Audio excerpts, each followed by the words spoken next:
중세 영국의 숲은 깊고 어두웠습니다. 높은 성벽 위에는 정복자들의 깃발이 펄럭였고 오래된 장원의 홀 안에는 옛 주인들의 분노와 자존심이 아직 식지 않은 불씨처럼 남아 있었습니다. 한 나라 안에 살고 있었지만 사람들의 마음은 둘로 갈라져 있었습니다. 정복한 자와 정복당한 자, 지배하는 사람들과 빼앗긴 기억을 품고 살아가는 사람들. 시간은 흘렀지만 상처는 쉽게 아물지 않았습니다. 왕은 멀리 있었습니다. 용맹한 왕으로 이름 높았던 리처드 왕은 전쟁터에서 돌아오지 못하고 있었고 그의 동생 존 왕자는 왕좌를 탐내고 있었습니다. 그는 귀족들을 불러 모으고 세력을 넓히며 형이 돌아오지 않기만을 기다렸습니다. 그 혼란한 시대에 한 젊은 기사가 있었습니다. 그의 이름은 아이반호였습니다. 아이반호는 섹슨 귀족 세드릭의 아들이었습니다.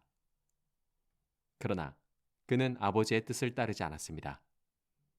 세드릭은 옛 섹슨의 긍지를 지키고 노르반 왕을 쉽게 인정하지 않으려 했습니다. 반면 아이반호는 리처드 왕을 충성스럽게 섬겼습니다. 그는 왕을 따라 머나먼 전쟁터까지 갔고 기사로서 자신의 명예를 지키려 했습니다. 아버지 세드릭에게 그것은 배신처럼 보였습니다. 결국 아이반호는 집에서 쫓겨났습니다.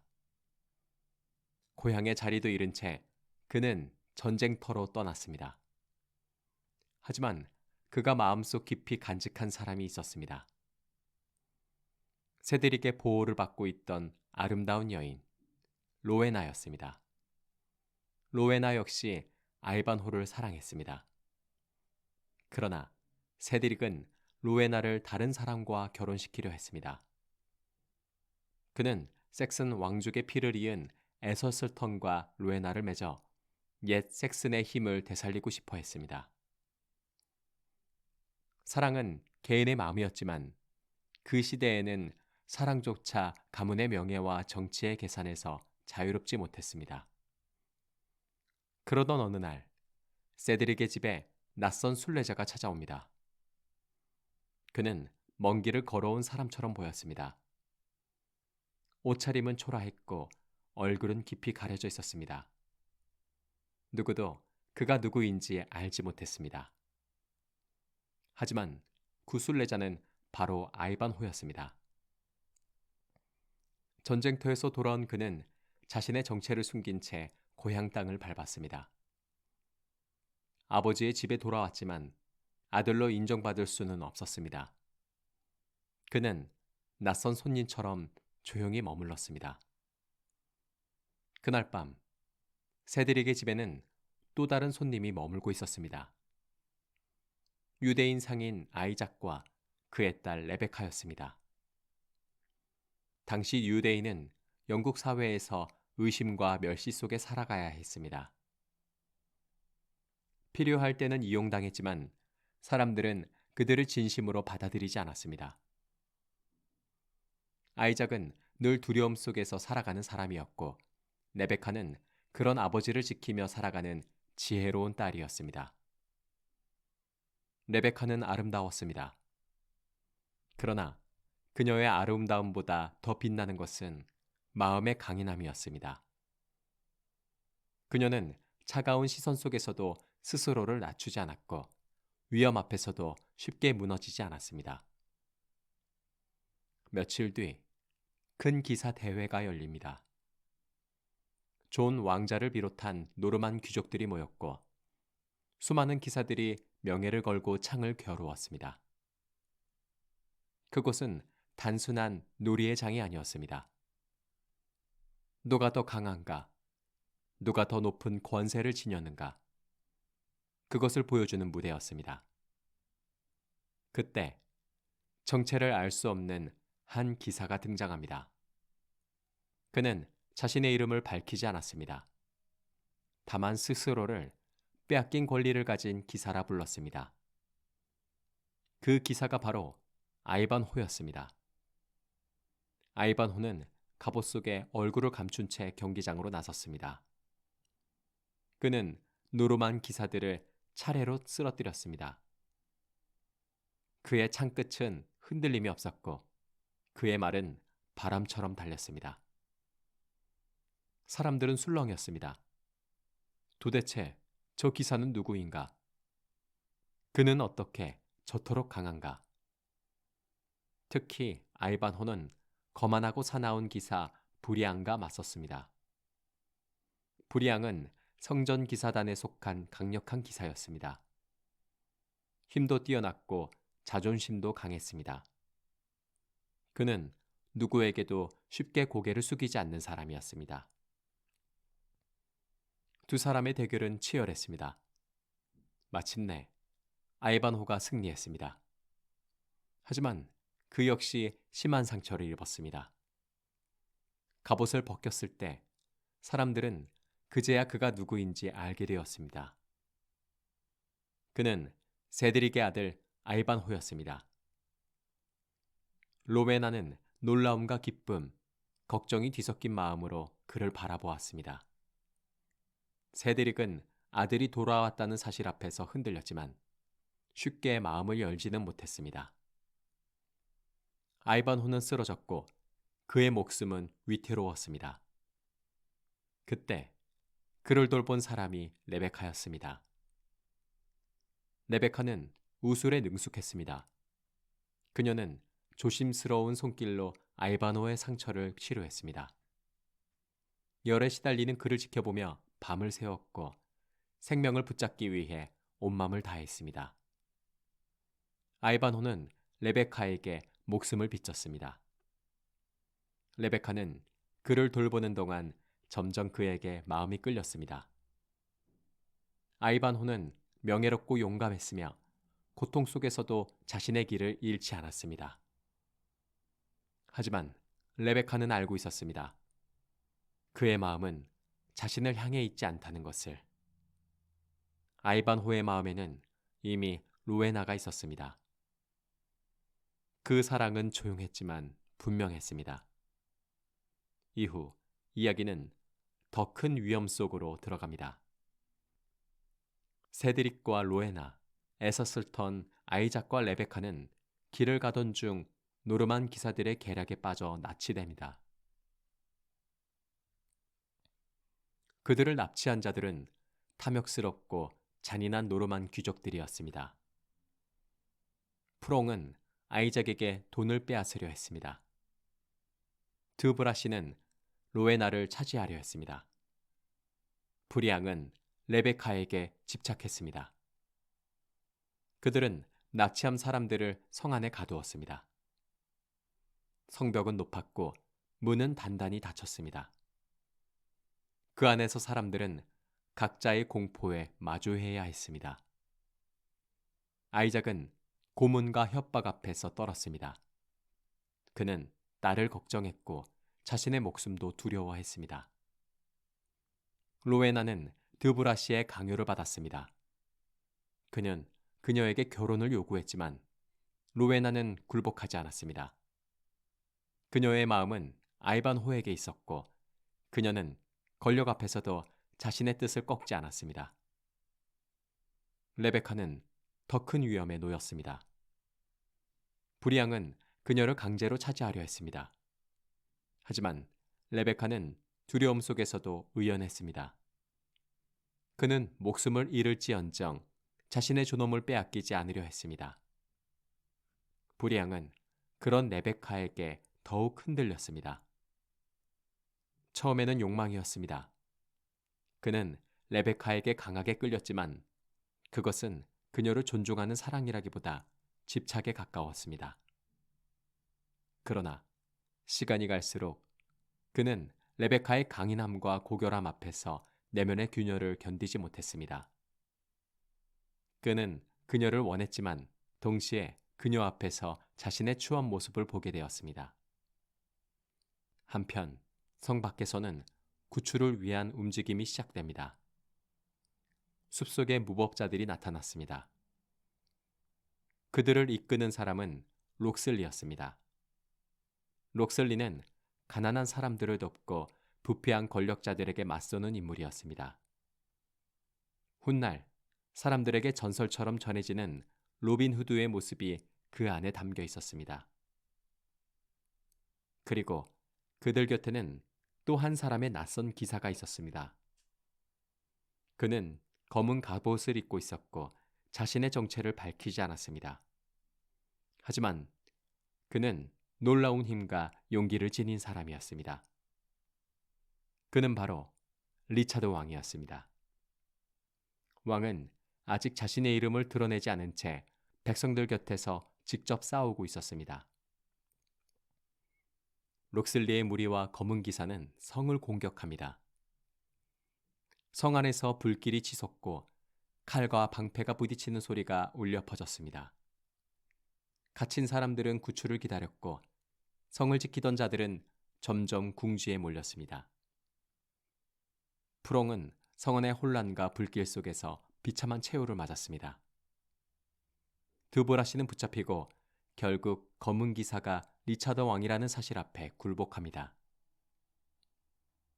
세드릭과 로웨나는 구출됩니다. 에서슬턴은 싸움 중 죽은 것으로 여겨집니다. 사람들은 그가 쓰러졌다고 믿고 슬퍼합니다. 그러나 나중에 그는 살아 돌아옵니다. 하지만 모두가 구출된 것은 아니었습니다.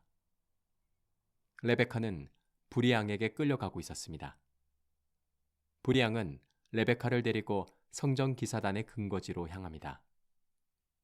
그곳에서 레베카는 또 다른 고난을 맞습니다. 그녀는 마녀라는 누명을 쓰게 됩니다. 그녀가 의술에 능하다는 이유로 또 유대인이라는 이유로 사람들은 그녀를 의심했습니다.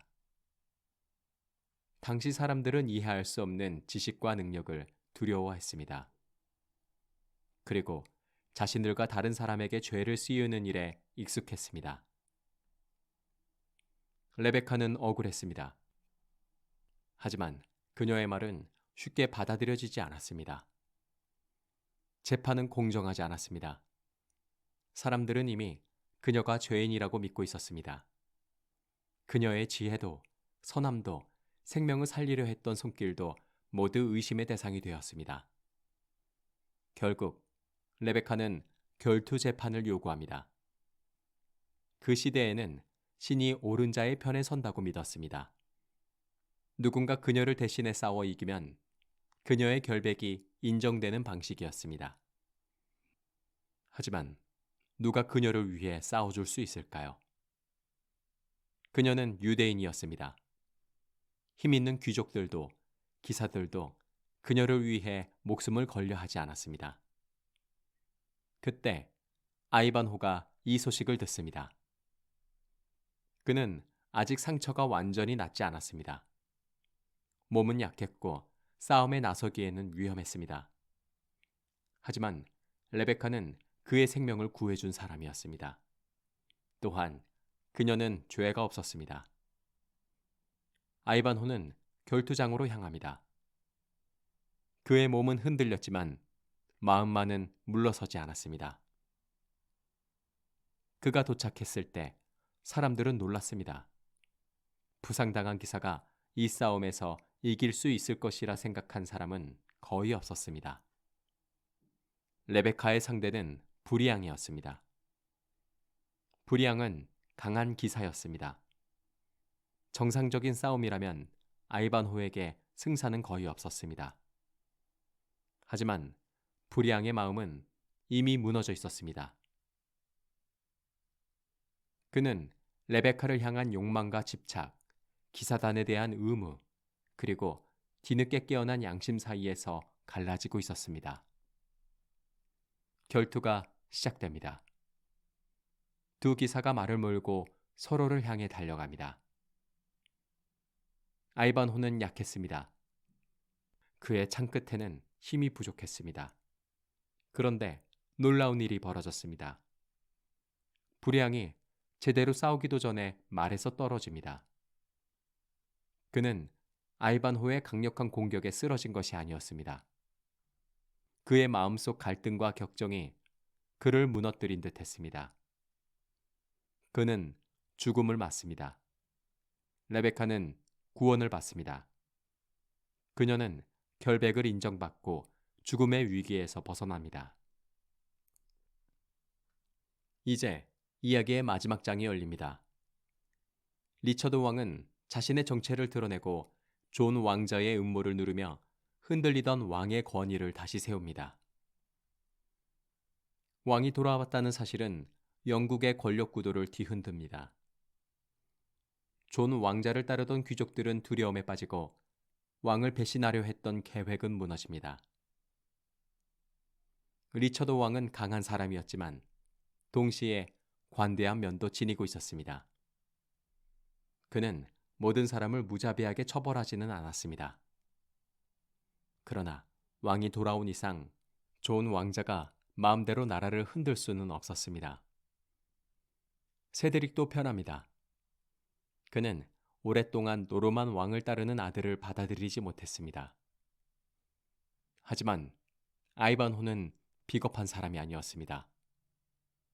그는 명예롭고 충성스러웠으며 사랑하는 사람과 약한 사람을 위해 목숨을 걸 줄 아는 기사였습니다. 세드릭은 마침내 아들을 용서합니다. 아버지와 아들은 오랜 갈등 끝에 화해합니다. 그리고 로에나와 아이반호의 사랑도 인정받습니다. 에소스터는 살아 돌아오지만 로에나와의 결혼을 고집하지 않습니다. 그는 로에나의 마음이 아이반호에게 있다는 것을 받아들입니다.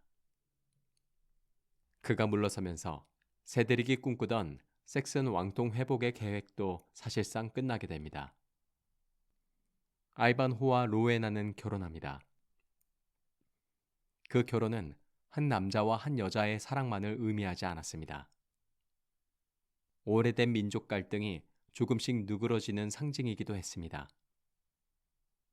영국은 더 이상 과거로만 돌아갈 수 없었습니다.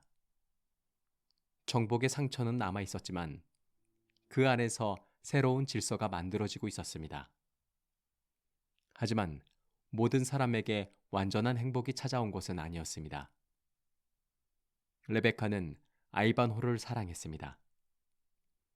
그녀는 그를 살렸고 그의 용기와 명예를 마음 깊이 존경했습니다. 그러나 아이반호의 마음은 로에나에게 있었습니다. 레베카는 그 사실을 담담히 받아들입니다. 그녀는 로에나를 찾아갑니다. 그리고 품위 있게 작별 인사를 건넵니다. 그녀는 원망하지 않습니다. 사랑을 얻지 못했다고 해서 자신을 무너뜨리지도 않았습니다. 레베카는 아버지 아이작과 함께 영국을 떠나기로 합니다. 그 땅은 그녀에게 안전한 곳이 아니었습니다. 그녀는 지혜롭고 선했지만 사람들은 그녀를 있는 그대로 보지 않았습니다. 유대인이라는 이유만으로 그녀는 언제든 의심받고 공격받고 희생양이 될 수 있었습니다.